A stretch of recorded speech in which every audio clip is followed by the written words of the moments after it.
बोले शंकर भगवान की जय। पंचतीर्थ, सोम तीर्थ, द्वादश द्वितीय तीर्थ, चतुर्स्तोत्र तीर्थ, सत्यपद पर्थ तीर्थ तथा नर नारायण आश्रम की महिमा। भगवान शिव जी कहते हैं, वहां से नेतृत्व कोण में 5 धाराएं गिरती हैं। उन्हें द्रव्य रूप में 5 तीर्थ जानो, जिनके नाम इस प्रकार हैं: प्रभास, पुष्कर, गया, नेमिष और कुरुक्षेत्र। उनमें विधि पूर्वक स्नान और नित्य कर्म करके पवित्र हुआ मनुष्य उन तीर्थों का फल पाता और अंत में परम पद को प्राप्त हो जाता है। उन तीर्थों में भगवान विष्णु की पूजा करके मानव इस लोक में बहुत सुख भोगता और अंत में विष्णु का सालोक्य प्राप्त कर लेता है।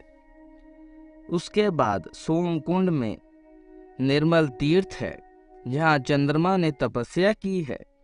पूर्व काल में अत्रि कुमार चंद्रमा जब युवावस्था को प्राप्त हुए, तब उन्होंने गंधर्वों से स्वर्गवासियों के सुख की बार बार प्रशंसा करके अपने पिता से पूछा कि स्वर्गीय सुख कैसे मिलता है। अत्रि ने कहा, बेटा, तपस्या, यम और नियमों के द्वारा भगवान विष्णु की आराधना की जाए तो साधु पुरुषों के लिए लोक और परलोक में कौन सी वस्तु दुर्लभ है। तदनंतरन नारद जी से यह सुनकर कि बद्री क्षेत्र अत्यंत निर्मल है, वे अपने पिता को प्रणाम करके उत्तर दिशा को चले गए। बद्री तीर्थ में पहुंचकर उन्होंने पवित्र फलों से भगवान विष्णु का पूजन किया और परम उत्तम अष्टाक्षर ओम नमो नारायण मंत्र का जप प्रारंभ किया। दीर्घ काल तक जप तप करने के पश्चात भक्त वत्सल्य भगवान प्रसन्न होकर चंद्रमा से बोले, सुवत्र, कोई वर मांगो। तब चंद्रमा ने उठकर बार बार प्रणाम करके कहा, भगवान, मैं आपके प्रसाद से ग्रह, नक्षत्र, तारा, औषधि वर्ग तथा संपूर्ण ब्रह्मांडों का राजा होना चाहता हूँ।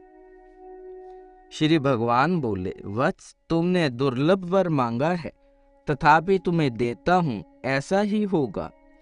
तब संपूर्ण देवताओं ने आकर राजा सोम का विधि पूर्वक अभिषेक किया। उसके बाद वे उज्जवल रथ के द्वारा स्वर्ग को चले गए। तब से वह तीर्थ सोमकुंड के नाम से प्रसिद्ध हुआ, जिसके दर्शन मात्र से मनुष्य निष्पाप हो जाता है। उसमें आचमन करने से निंदित मनुष्य भी चंद्रलोक में जाते हैं और वहां विधि पूर्वक स्नान करके देवताओं तथा पितरों का तर्पण करने वाला पुरुष चंद्रलोक को भेद कर विष्णु लोक को प्राप्त होता है। वहां 3 रात तक भगवान विष्णु की पूजा करके जप करने वाला पुरुष को विशेष रूप से मंत्र सिद्धि प्राप्त होती है। मनुष्य मन, वाणी और क्रिया द्वारा जो पाप करता है, वह सब वहां सोमकुंड के दर्शन से नष्ट हो जाता है।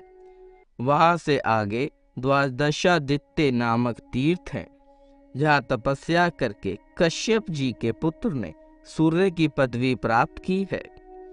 वहां प्रत्येक रविवार को सप्तमी तिथि में अथवा संक्रांति के अवसर पर विधि पूर्वक स्नान करने मात्र से मनुष्य 7 जन्मों के पापों से मुक्त हो जाता है। महान रोग से पीड़ित पुरुष यदि यहाँ स्नान करके जल पीकर पवित्र हो तो शीघ्र ही वह रोग से छुटकारा पा जाता है। इसके सिवा वहां चतुर्स्तोत्र नामक तीर्थ है।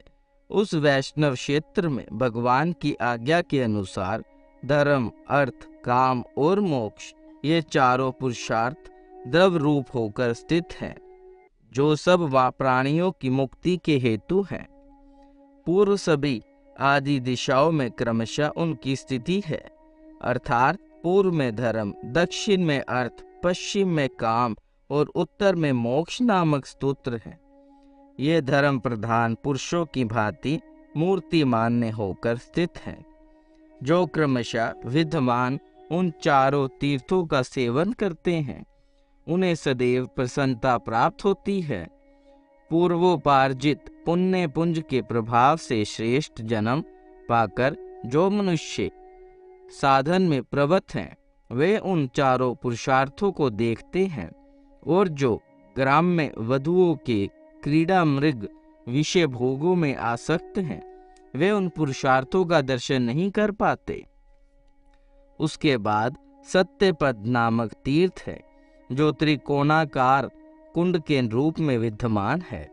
वह सब पापों का नाश करने वाला है। एकादशी तिथि को उस पावन तीर्थ में साक्षात भगवान विष्णु पधारते हैं। तत्पश्चात ऋषि मुनि तपस्वी उस कुंड में स्नान करने के लिए आते हैं। उन तीर्थ के दर्शन से बड़े बड़े पातक भाग जाते हैं।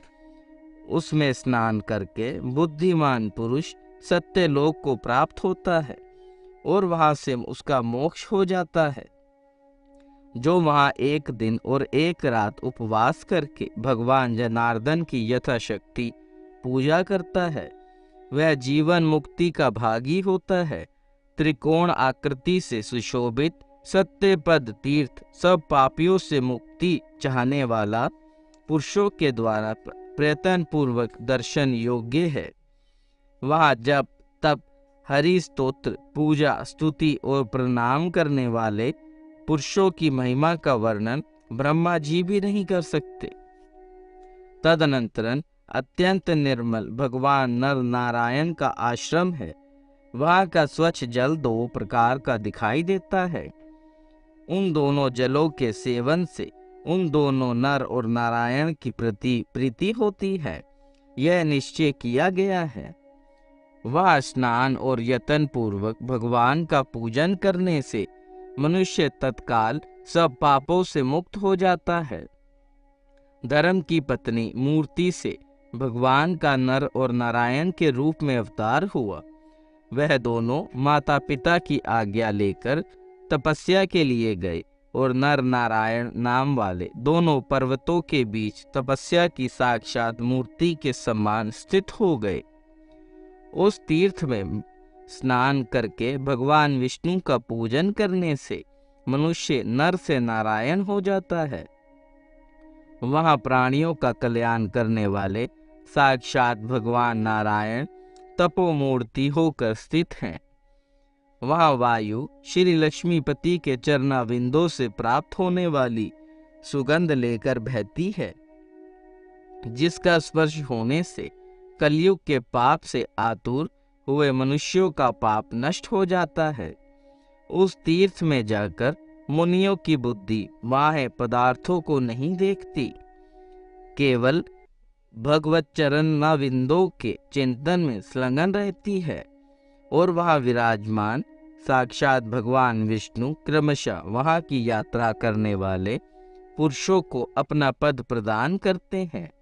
उस नारायण गिरी पर सब पापों का नाश करने वाले बहुत से तीर्थ हैं, जिन्हें मैं जानता हूँ, साधारण मनुष्य नहीं जानते।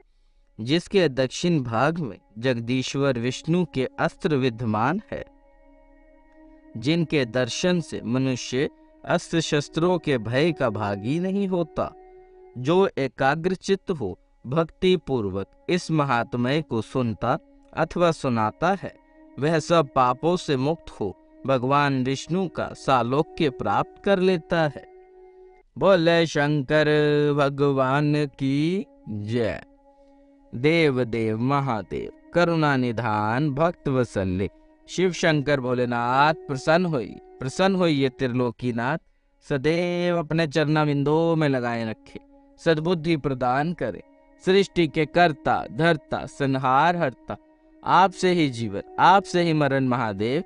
बच्चा पुल्लनहार तुसी बख्शनहार त्रिलोकीनाथ, हर हर महादेव।